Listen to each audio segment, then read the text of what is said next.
तर कोरोना आला तर एकदा लोकांना शेतीची आठवण झाली. आता युद्ध परिस्थिती तयार झाली तर मग पेट्रोल भेटाना, गॅस भेटाना, मग लोक गावाकडं सरपण नेऊन चुली पेटवून स्वयंपाक करायला लागले. तर प्रत्येकाच्या तोंडात एकच शब्द, एक दिवस हे शेतकऱ्याचेच दिवस येणारी, शेतकऱ्याचे दिवस येणारी.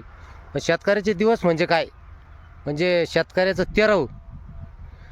अरे शासनानं अशी सिस्टीम तयार केली, शेतकऱ्याचे दिवस म्हणजे शेतकऱ्याकडं जमीनच राहणार नाही. शेतकरी हा भूमिहीन होईल. आज ज्या मंत्र्याच्या बापदाद्याकडे 2-2, 4-4 एकर जमीन नव्हत्या, आज प्रत्येकाकडं हजारो एकर जमिनी. आता एक मंत्री सापडायच्या 1200 एकर जमीन सापडली. अजून कितीक असेल कितीक नाही. आणि यानं ज्या जमिनी घेतल्या त्या की पाकिस्तानहून आयात करून नाही घेतल्या, यानं या स्थानिक शेतकऱ्याच्याच जमिनी घेतल्या आणि हजारो शेतकरी भूमिहीन झाले. तेव्हा याच्या हजारांनी एकर जमिनी या जमा झाल्या.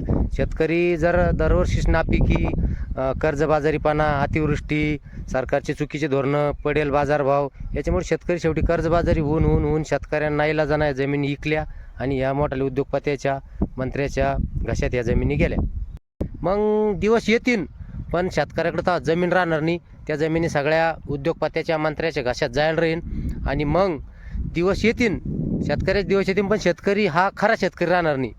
शेतकरी कोण होईन? तो उद्योगपती, तो मंत्री. मग आपले शेतकरी जे खरे पहिले शेतकरी होते ते त्याच्या तिकडं मोलमजुरी नाही कामाला राहतील आणि शेतकरी हा खरा शेतकरी हा संपून जाईल आणि एक 2च गट तयार राहतील, एक अति पैशावाला गट आणि एक मजूर.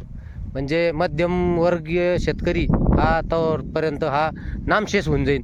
आणि शासनानं सिस्टम अशी तयार करून ठेवली का शेतकरी हा वर जाता कामा नये. शेतकऱ्यानं जमीन विक्री काढली तर दुसरा शेतकरी ती जमीन विकत घेऊ शकत नाही. तिकडं घेणार उद्योगपती, आमदार, खासदार आणि मोठा नोकरदार.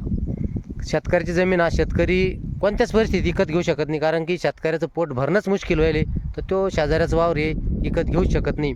चॅनलवर नवीन असाल तर सबस्क्राईब करा. याविषयी तुम्हाला काय वाटतं कमेंट करून नक्की सांगा.